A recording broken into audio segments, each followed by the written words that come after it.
Hello, everyone.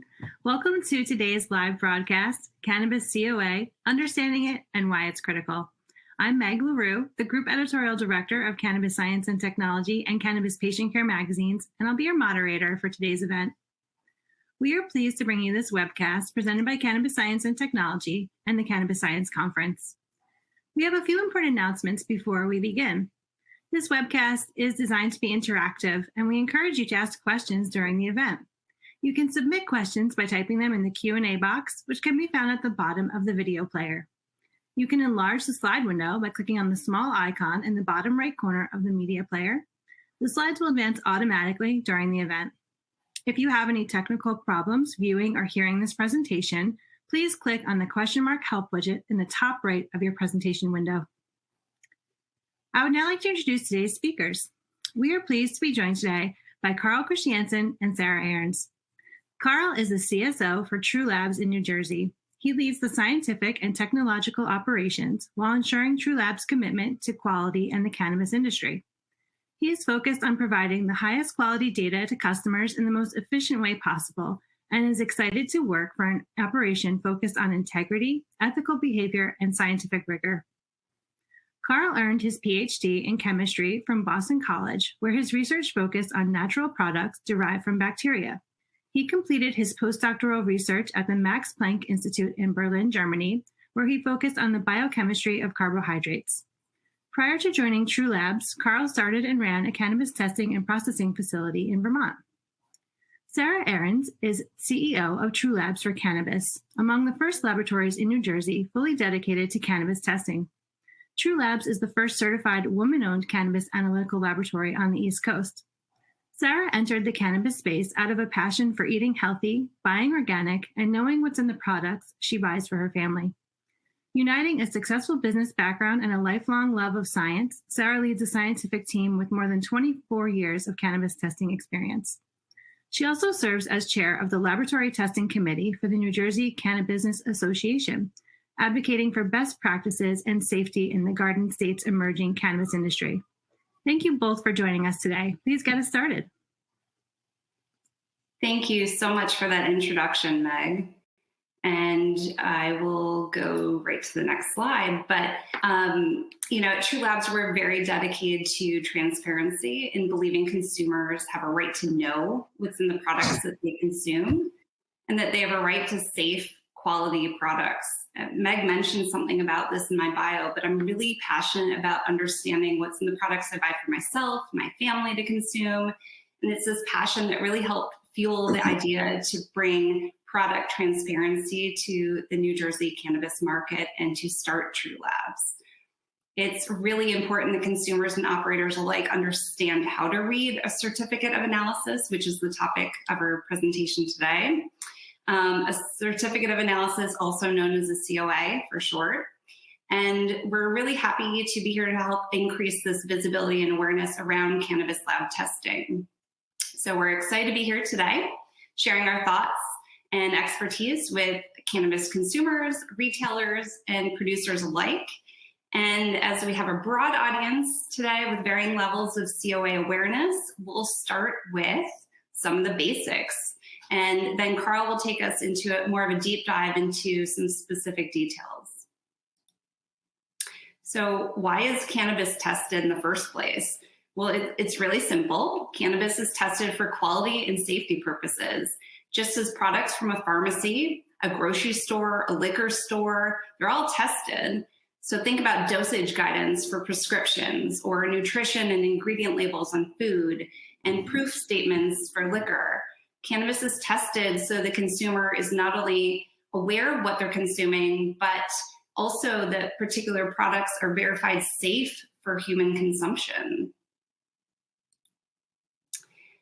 Understanding scientific analytical results can be difficult, particularly for folks who do not have expertise or experience in reading them. And navigating a scientific analytical test report is not intuitive. Take, for example, blood work results you get from a physical. None of us are born understanding these things, and sometimes we need experts to explain them to us. So just like a doctor would explain your blood work results, the scientific experts at a cannabis testing lab can explain the cannabis test results in the COA. So, types of tests performed. In general, cannabis is being tested for potency and contamination. For potency testing, a lab is determining the strength of the cannabis from THC and CBD to other minor cannabinoids and even terpenes. Cannabis potency is the percentage of a cannabinoid or terpene in a cannabis product. Cannabis is also being tested to detect possible contamination in the form of pesticides, heavy metals, microorganisms, residual solvents, and more. And testing for contaminants is important because ingesting these substances can be very harmful to the health of a consumer. And because the primary ingestion form for cannabis is inhalation, this can actually exacerbate the impact a contaminant can have on a human. A COA is so important because it's going to tell cultivators and manufacturers whether their product has passed safety standards and is able to be sold to consumers and patients alike. And it really helps to verify the potency for accurate labeling as well. And the COA is really important to consumers and patients to understand, one, that the product has passed the required safety tests, and two, to more accurately dial in the dosage that they're looking for and better understand the cannabinoid and terpene profile that provides them with their desired experience with cannabis. All that being said, not all states are uniform in what types of testing they require for cannabis. In fact, there are no two states that are alike. And due to federal illegality of cannabis, cannabis regulatory agencies set up in each state are left to determine their own individual regulations. And what each state requires as far as safety and testing varies significantly. As an example, we'll take pesticides as a category. One state may require testing for 68 pesticides, another for 42, and yet another may not require pesticide testing at all. So with this example, you can get a sense that not all products going to market in all the different states are equal from a safety standpoint. True Labs is in New Jersey, and the New Jersey Cannabis Regulatory Commission does require testing for all the tests that were shown on the prior slide. So now, without further ado, over to Carl to talk about what is in a COA and how you read it. Great. Thank you very much for that introduction, and I'm pleased to be here today, and thank you to Megan for the introduction earlier. So first, it's imperative to point out from the start that COAs will have a large variance in their visual presentations of data from provider to provider and from state to state. There's no one agreed upon structure and design associated with them. So what we will focus our attention on are the pieces of content that you should see and where to focus your attention. So first, here's an example of the first page of a COA, and this happens to be how we at True Labs lay out our document. So I'll start by drawing your attention to pieces of information that will often be found in the header and footer of this first page. So let's zoom in for a closer look. So first, here we should pay attention to the information regarding the identity of the testing lab and the producer. Next, we should be able to have clarity around the license numbers associated with these operations. And generally, we can find all of this information here right at the start of a COA in the header. Additionally, most COAs will have some sort of summary on the first page, which should make it clear whether a product has passed its compliance test and is safe for consumption. And one additional point to focus on as a consumer would be the date of testing and the batch number associated with this product. It's important that you match this information to what appears on the label of the product that you're purchasing. If the batch ID does not match between the COA and the product, this is an issue and it could be a mix-up or deliberate fraud. So you can see from this picture that ultimately this type of information is something that should be clear and easily pulled from the header of a COA. Additionally, I want to point out the potential for scanning and looking at this information electronically, and you can see a code there under the heading for certificate of analysis.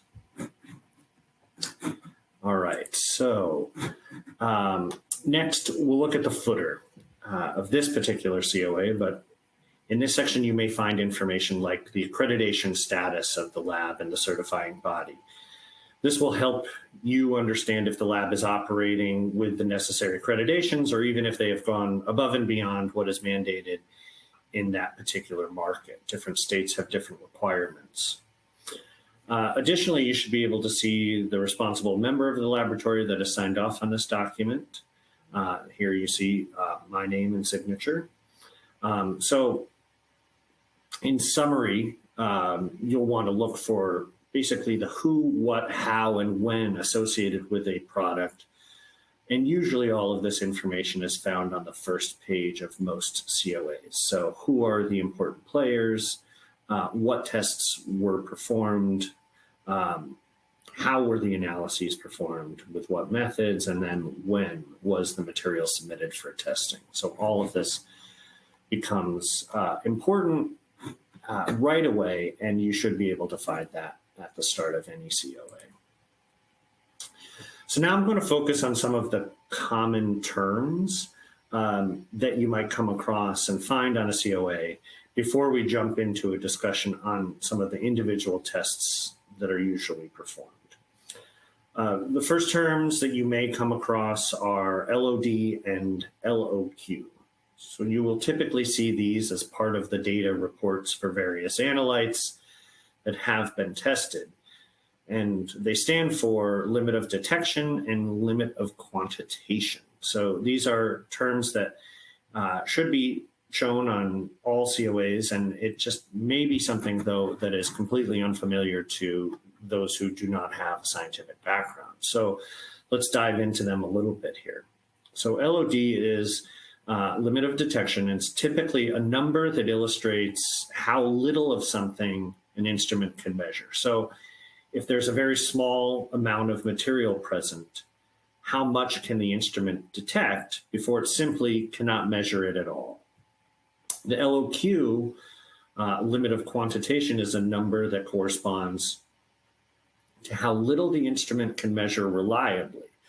So this is based on several factors, including the limit of detection of the instrument, but also the standards that are used to calibrate the instrument and the error associated with the measurements being taken. So in other words, it's the point at which the data is still reliable and, most importantly, repeatable. So if you measure below the limit of quantitation, but technically it is still above the limit of detection, it means that that data might not be completely reliable due to these other factors. And the bottom line is that as a customer looking at a COA, you want to be sure that the LOD and LOQ numbers are shown and that they are lower than the values of what is being reported. And this is key, because if the limits that are established, and we'll talk about that in a little bit, for the detection of certain analytes are at a number that's lower than the limit of quantitation, then ultimately the data that's being presented is not relevant and meaningless. And so that is something to be aware of.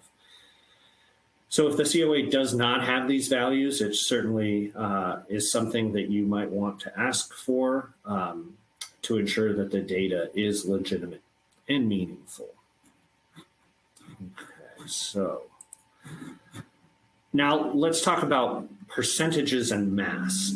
So these are common results that you will see for the tested analytes, especially when it comes to cannabinoid potency, as I've shown in this example here. Percentage is pretty straightforward. It's the percentage, and it's based on a dry weight basis from the sample as a whole. So this means that it should be consistent across the sample, and a simple calculation done on the percentage should give you a sense of how much of an analyte is present. So often cannabinoid percentages are advertised, especially when it comes to levels of delta-9 THC. So this is a fairly common way of presenting this data in the marketplace. With mass reporting, it's generally normalized to how many milligrams are present per gram of product. And so the important thing to consider here is when you have a product that weighs more or less than a gram, the mass must be adjusted accordingly. So often COAs of a product will illustrate how many milligrams are in a given consumer unit. And this is something found on the packaging of many products sold in a dispensary as well. So certainly keep an eye out for that. Two additional abbreviations that you might encounter on COAs are ND and NT. ND means not detected. This is often the case when something is below the LOD or LOQ, as we mentioned before. If you see NT, it typically means not tested. So this can be the case when a test is not necessary to perform. For instance, residual solvent is generally not tested in raw flower samples because there really isn't an expectation that it's been exposed to solvents. Let's transition and talk about how to look at data for some specific tests. So here we see an example of a cannabinoid profile. A couple things to point out. First, you'll see the standard items listed that I've already mentioned: LOD, LOQ, the percentages, and the milligram per gram mass measurement. Another thing to point out that's important for COAs and for transparency with test results is that the method utilized is communicated. So this can be done at the top of a section as it is shown here, or sometimes in a footnote at the bottom of the data, or even the bottom of the page that the data is presented on. And like I said, COAs vary from producer to producer, from state to state, and so it may be something that you have to look around for. But it's important to show the method because, like showing LOD and LOQ, it's an illustration of the professionalism of a lab and the integrity of the data being shown, so that people are aware that the method used is appropriate for that particular test. So here we see a rundown of the data collected for cannabinoid potency. And it's important to note that THC and CBD are presented as total amounts at the bottom. This is due to the mature forms of the acidic precursors of these cannabinoids being present, and the need for clarity around the total amount of these active compounds. So the THC is the delta-9 THC, as well as the THCA, which converts to delta-9 THC. The same is for CBD.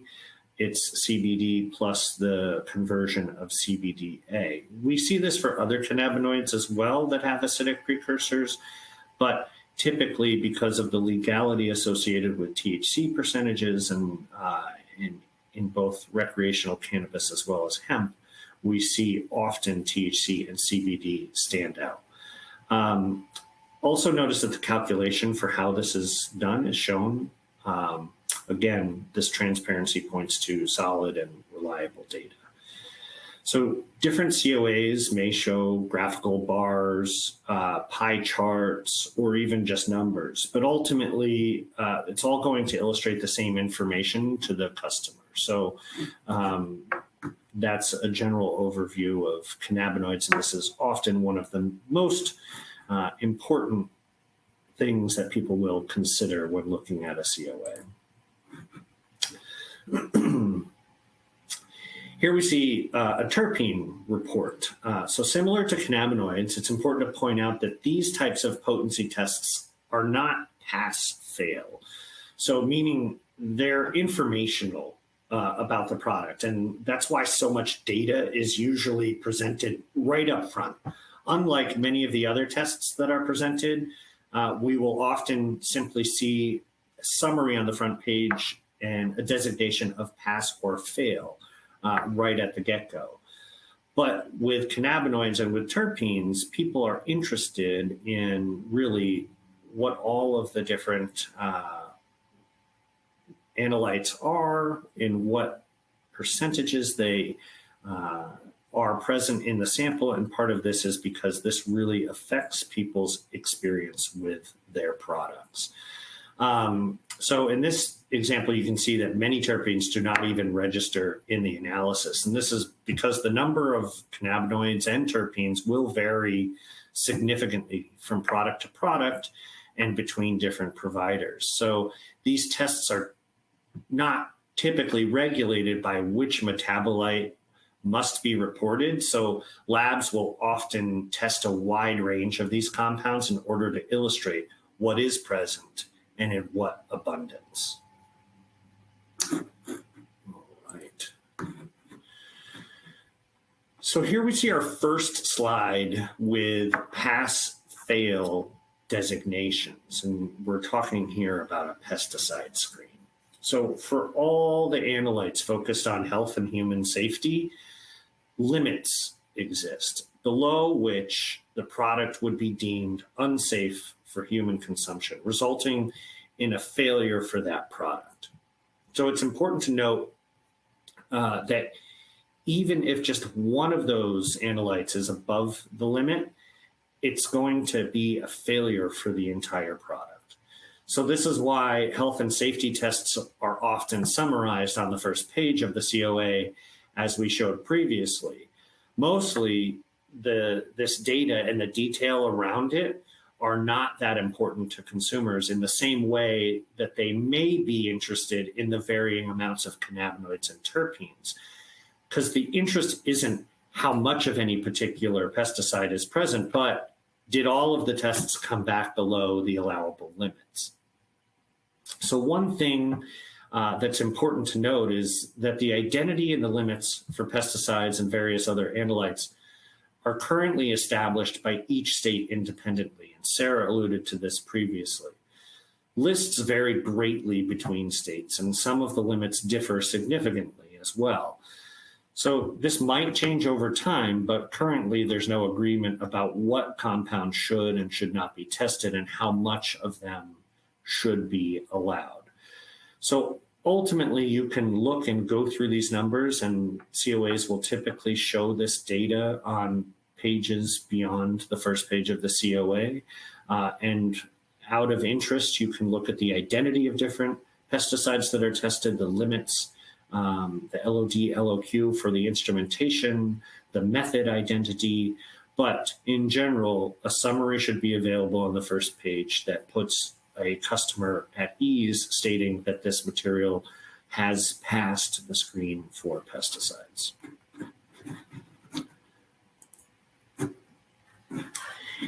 Here we see an illustration of a heavy metal analysis. And again, this is something with defined analytes and defined limits. So typically the method used for this is ICP mass spec or inductively coupled plasma mass spectrometry. And similarly to what we talked about with pesticides, if just one analyte fails, the entire sample is a failure. So it is typical in heavy metal analysis to see the big four metals of arsenic, cadmium, lead, and mercury, but some labs in some states will test for additional metals. So certainly be aware of that. And again, a summary should be present on the first page, which states that material has passed these analyses.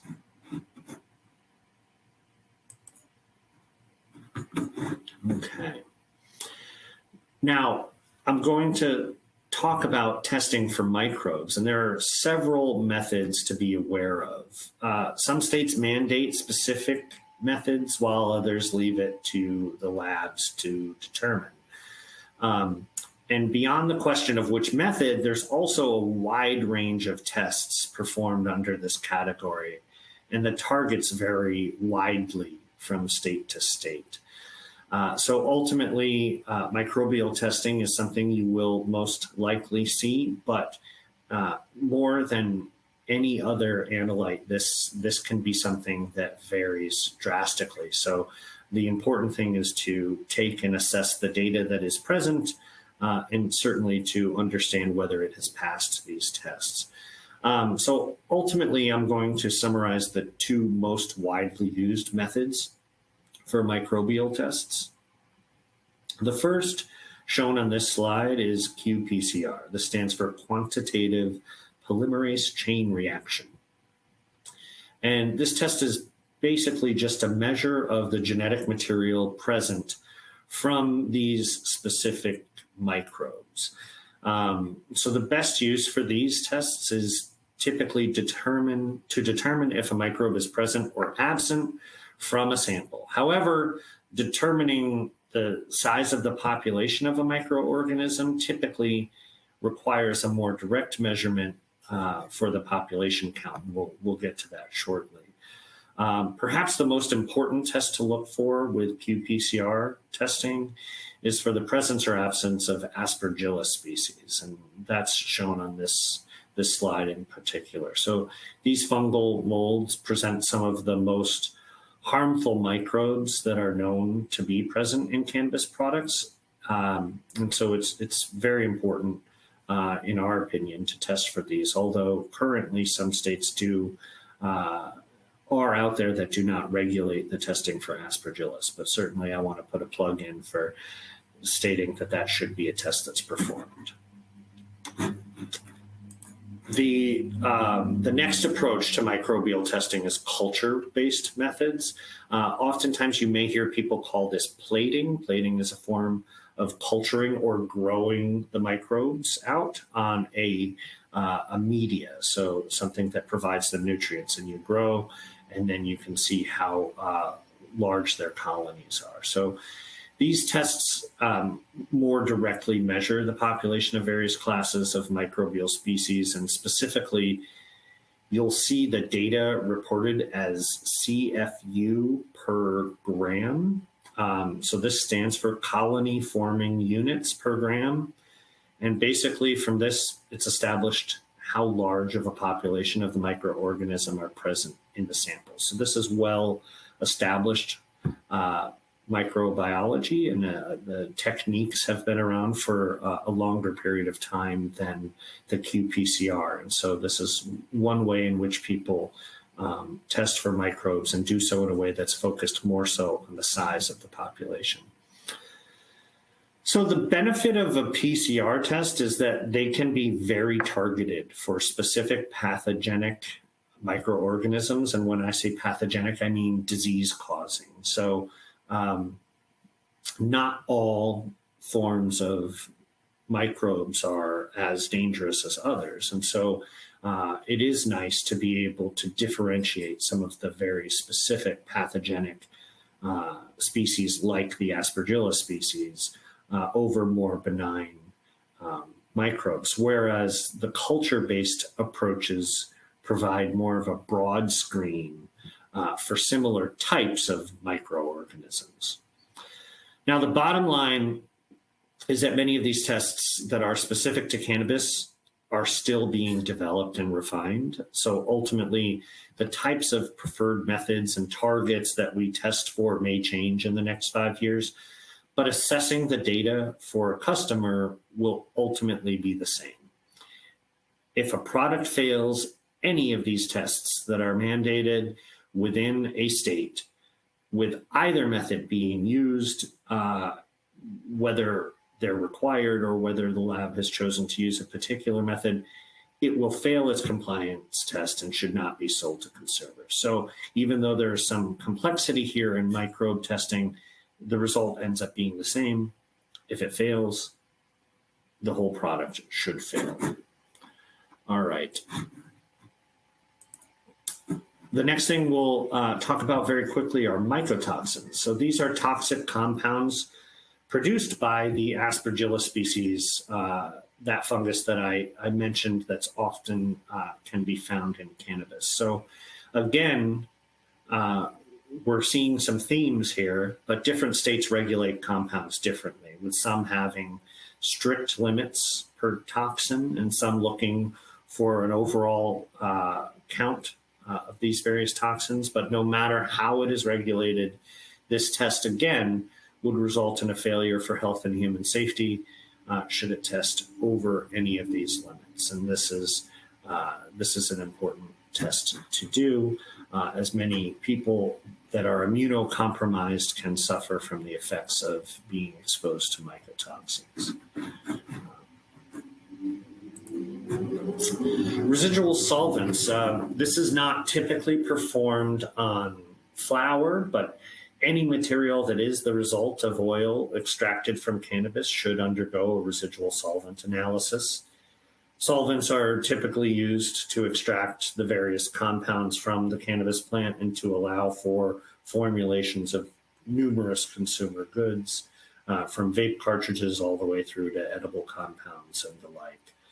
So residual solvents they're another analyte that vary greatly between different states in both the specific compounds required to be tested and the limits that are deemed to be acceptable. So simply be careful and assess the data, and be sure to, again, check for things like a reported method and a clear LOD, LOQ, which if you're paying attention, you see that this model is not showing right now, and a summary of whether the test has been performed for consumer goods that have gone through the extraction process. Okay. So let's talk about homogeneity testing. The question here is whether every product is the same in a batch. So it's primarily a test of cannabinoid potency, but it can reference any active compound that you would like evenly distributed among products. And so to achieve this test, a statistically relevant amount of samples have to be collected and tested and compared to each other. So this is important for consumers and patients that are seeking to have a repeatable experience. If each product varies widely, the unpredictability will lead to significant different experiential outcomes. So we believe that homogeneity testing is important for producers who really want to put out a top-notch product. Make sure that their processes are dialed in. Make sure that when they are formulating consumer goods, that they're able to do so in a way that results in a similar experience for consumers time and time again when they come to purchase and ingest that particular product. Okay. So shelf life stability testing is usually a mixture of quality and safety assessments. And again, the operable question here is, how long should this product stay on shelves? So it's typical to monitor the potency of cannabinoids and terpenes over time. These are volatile compounds. They can decrease over time, certainly with exposure to heat or humidity or light, oxygen. Any number of things can change them. And so you want to ensure that the product will provide the same experience to consumers over a given amount of time. However, it's also and arguably more important to assess the safety of products over time. So in particular, it's important to monitor microbes as they can grow and proliferate after the initial compliance testing has been done. So cannabis is a great environment for the growth of microbes, and one reason that it's important to monitor is specifically this. Even if something had tested clean initially, it's not to say that microbes could not have proliferated after that. So we want to make sure that monitoring is done. So additionally, a point that I like to bring up is heavy metals is another thing that could be tested, especially when in the context of products like vape cartridges that are sitting on shelves in packaging. The packaging contains metals in the cartridge itself that might leach out over time. And so, again, even if the initial material that was injected into the cartridge had tested clean for heavy metals, you would want to know that the packaging associated with that did not cause any metal leaching over time. So this is another thing that is typical for people to assess. So as a customer, it's important to ask if shelf life stability testing has been performed, and especially if the products you're purchasing are far out from the date of compliance testing. And again, you can look at the header typically and see when the date was performed, and obviously compare that to when you're purchasing that material. So typically these tests can be performed under accelerated conditions or via real-time assessment with products that have been set aside specifically to monitor over time. Obviously, there's there's nothing better than doing an assessment of something over time and really taking and setting up a situation where initial batches, you are setting product aside, testing it at 6 months, 12 months, 18 months, maybe even 3 months in between 0 and 6 to just get an understanding of how this product behaves. But I also mentioned that you could do accelerated testing on shelf life stability. And what that generally means is that you can artificially expose these products to extreme conditions. So higher temperatures, higher humidity levels, oxidating environments, and things like that to get an assessment of whether that product can maintain its integrity even when exposed to some abnormal conditions that should mimic more natural exposure over a longer period of time. Okay. So one thing I want to point out here too is the relationship between compliance testing, which is what we've really focused on here, that is typical to find on a COA, but also R&D testing. So what differentiates the two? Really, compliance is the mandated testing, okay? They have to undergo these tests. There's a defined scope. Mostly it's comparable from product to product and from producer to producer within a certain jurisdiction. R&D testing is research and development. So producers who are looking to go above and beyond the regulatory requirements, possibly looking at expanded scopes of targets, looking at additional methods, trying to make sure that their formulation work is dialed in and reproducible. And really, we see R&D testing as being a differentiator of quality more so than a focus on safety. So the main point is that data, if you see data from either, it should look the same, but additional testing is possible with the R&D work and may exist on a separate COA that will not be labeled specifically as a compliance test. So, however, producers are participating in a lot of R&D testing as they strive to make better products for consumers. So keep that in mind, that you may see some data external to a compliance COA. All right. So how do you obtain a COA? So producers and retailers, they know this already, but I think more for the consumers on here, just to kind of give some awareness is where these COAs are, where they end up. But producers, cultivators, manufacturers, they definitely partner with a certified and licensed by individual states, third-party testing laboratory.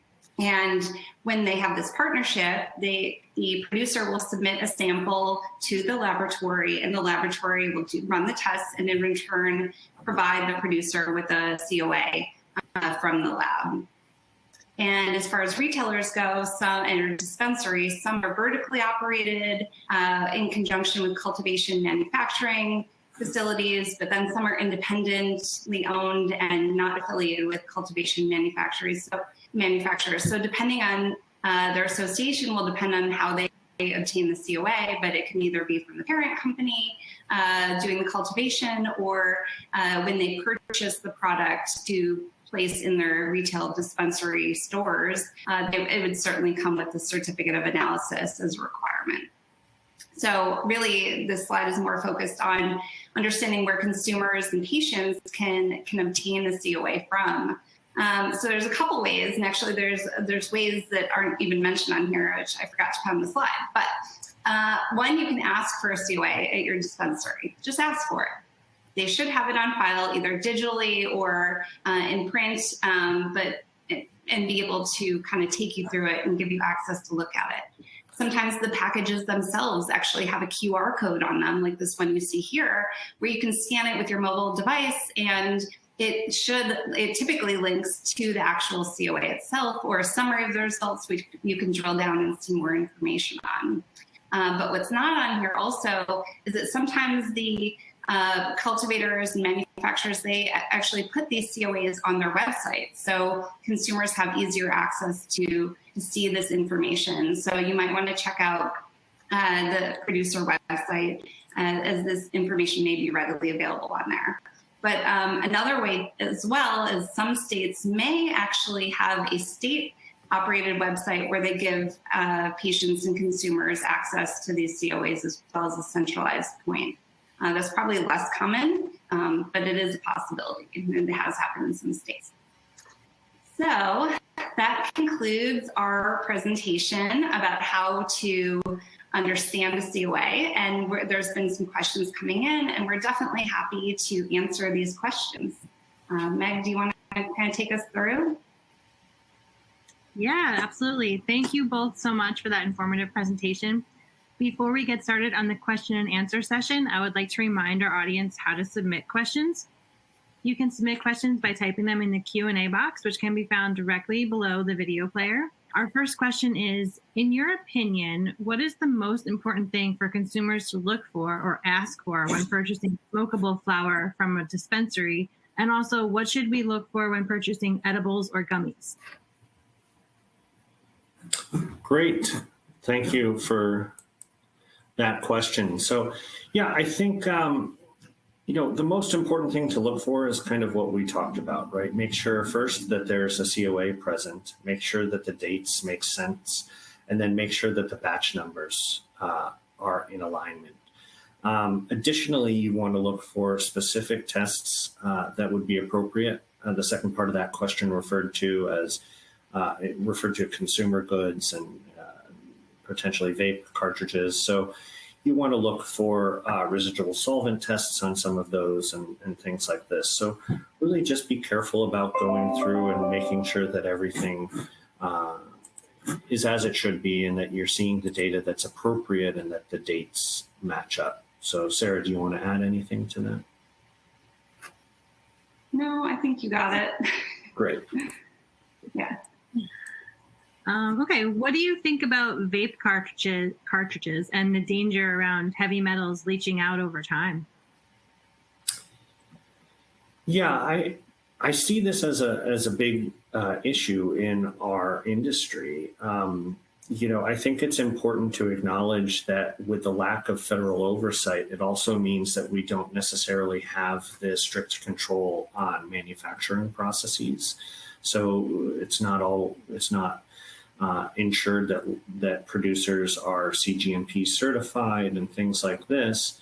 And so ultimately, what we have is we have a system of checks, but the checks are mostly about the initial production of products when it comes to a testing lab checking on a producer.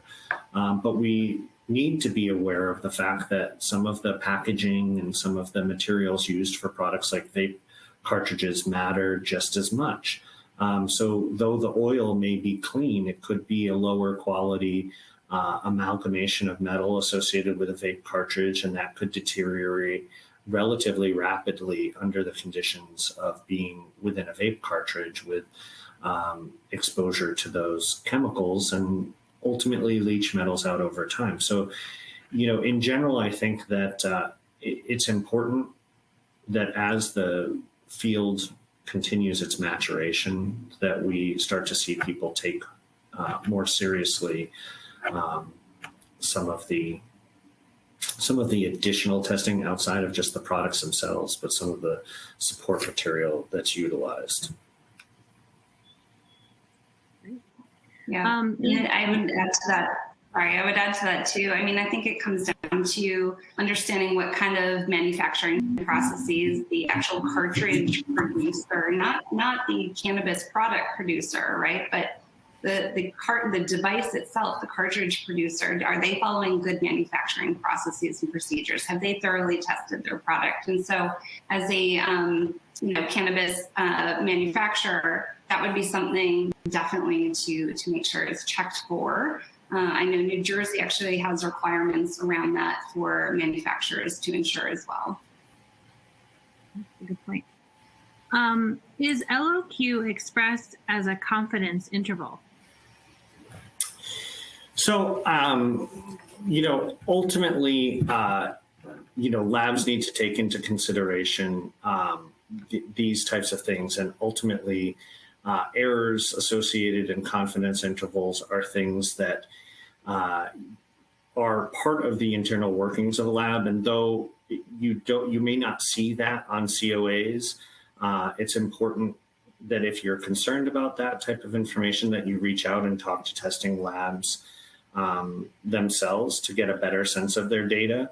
I always like to say there's kind of a limit to how much data is meaningful on a COA because you can quickly get in the weeds. So that would be my recommendation for that, is certainly look and contact a lab to get a sense of whether that is what they are doing or not. So. On the COA, why are the values not rounded off to the appropriate number of significant figures? Good question. So the reality is, so in giving a presentation like this, we use some model COAs. So these are not legitimate data, and that was done on purpose. I mean, we didn't want to put data out there that was real, but it's a very good question, and everything should be in agreement with being in the same realm of significant figures. So if we have an LOD and LOQ presented to a certain number of significant figures and the data, it should match accordingly. So good catch on who is paying attention to the model numbers that we're showing, but for sure, those are things that need to be absolutely in agreement on COAs that you're seeing. How are you able to report out so many significant figures? Can you verify that all weights, pipettes, etc., have the associated number of significant figures? And is it meaningful to report out 5+ significant figures? So again, no, and that is just that was an artifact of this model used for a presentation. But yes, that would be incredibly sensitive if we could be achieving such high levels of sensitivity for those significant figures. And so that's not reasonable to assume 5 significant figures in the context of those LOQs. And specifically, that was on the cannabinoid profile, where we were talking about percentages down in the hundreds of thousands of percents. So certainly not something I would expect to be dwelling on. So. Mm-hmm. So we have a heavy metals question now. With heavy metal tests, why isn't the regulated limit given as well as just pass fail, so it can be seen whether the results are close to or well below the action limit? So, again, this is something that will vary, and it varies, again, from jurisdiction to jurisdiction. It can vary from lab to lab. In the summary, I wouldn't expect to see that. In the COA, yes. I mean, a given lab may decide to put the limit. It really varies wildly. And this is part of the issue that we see in general in our industry, is there's no agreed upon strategies for whether it's necessary to present the limits, whether it's necessary to present the LOD or LOQ, how a lab would structure that, whether it's something that's going to exist in a footer or whether it's going to be in the context of the data itself. So I'm certainly in agreement. I think that more transparency is better for sure, but you will find a wide variety of presentation styles that still exist. So. Is shelf life stability testing required in New Jersey? Yes. The short answer is yes. And, New Jersey is going through a phase where we're sort of following some interim testing standards. So it's not the final format in terms of how often shelf life stability testing is required or how many times.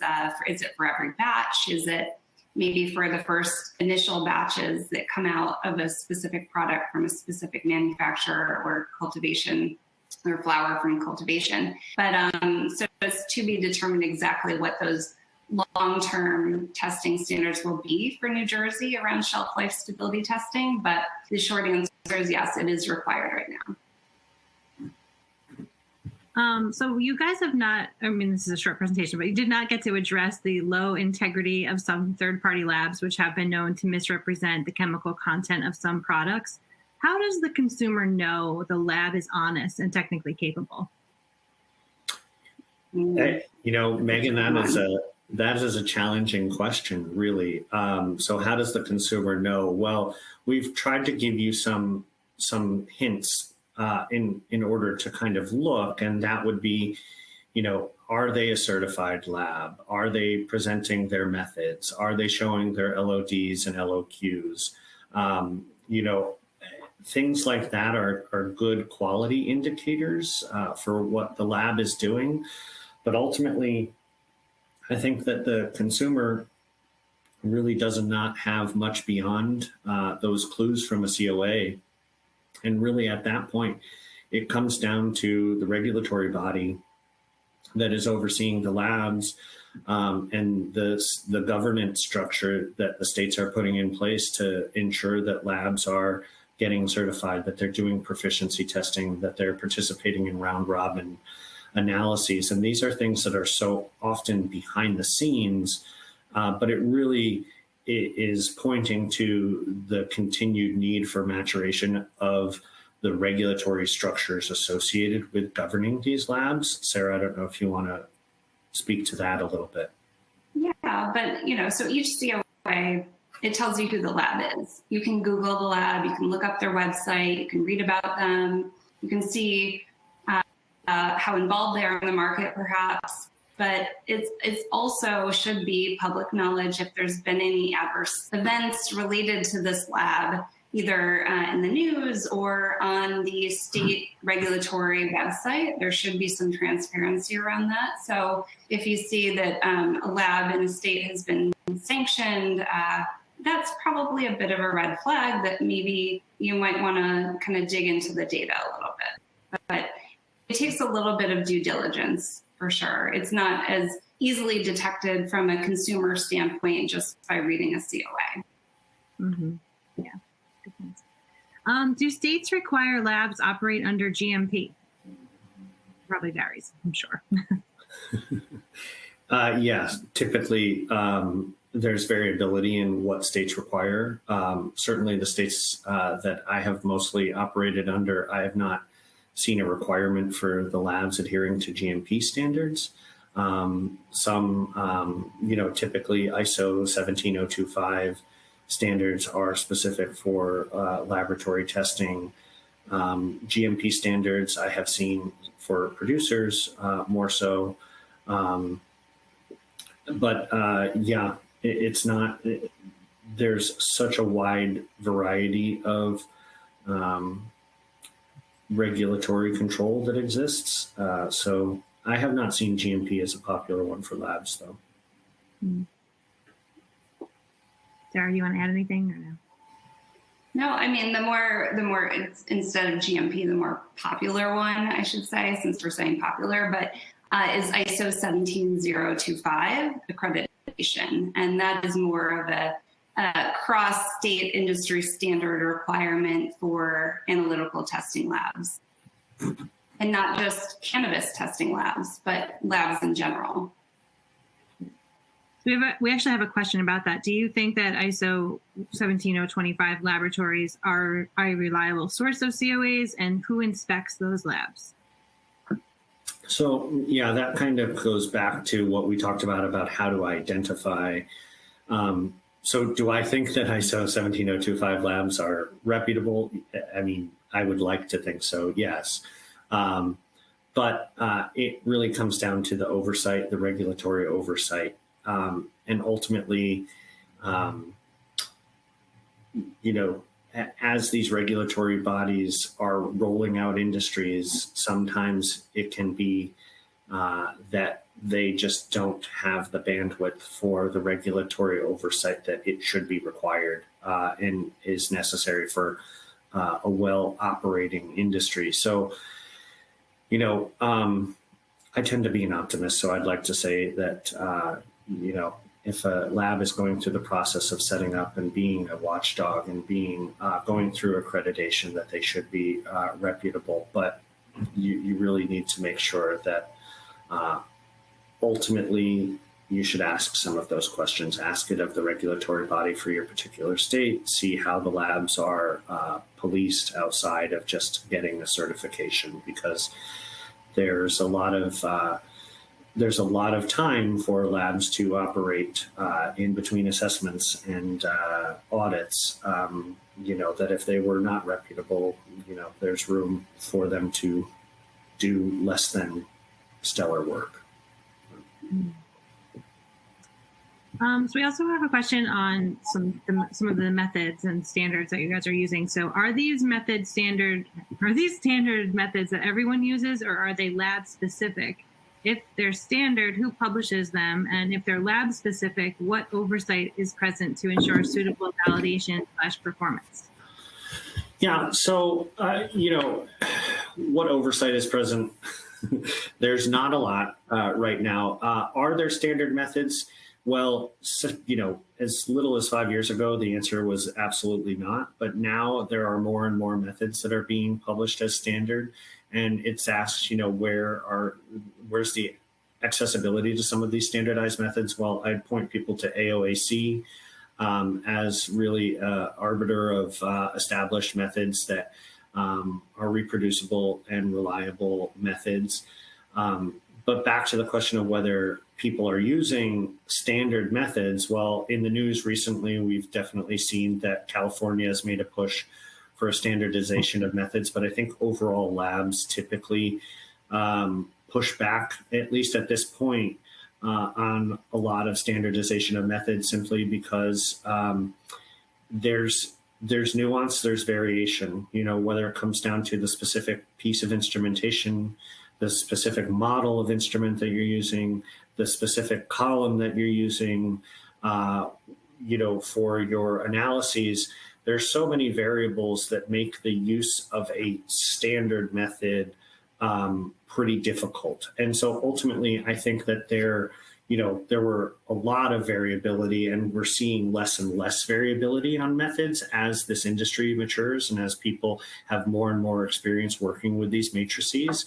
But I would not say that we're to the point of labs using just a standard method right now. And it's, I think we could certainly debate for a long period of time whether that should be something to strive for or not. I mean, as an old school research scientist, I would say, I'm more so in favor of labs taking established methods and tweaking them to be absolutely correct for their environment and their instrumentation and things like that. So it's good to be in close agreement with other labs, but not necessarily having to be beholden to an exact method. But who's to say where we end up in a couple of years? Yeah. Okay, well, I think we have time for one more question. There are a few LC-MS instruments available for cannabis analysis. For potency analysis, which system do you use, and why or why not other systems? So I think I will remain a bit agnostic on that right now, because I want to stick with the first part of that. There are a number of systems out there. There are a number of really great providers that work in this space. And I think that ultimately what it comes down to is, if you're working with a reputable company like Agilent or Shimadzu or Waters or things like these, Thermo Fisher, the reality is that they're all putting out really great instrumentation. And so I don't I don't think that there is a right or a wrong answer, and I certainly don't want to be playing too much favoritism, because I do think that they do really great work overall, these instrument producers. So,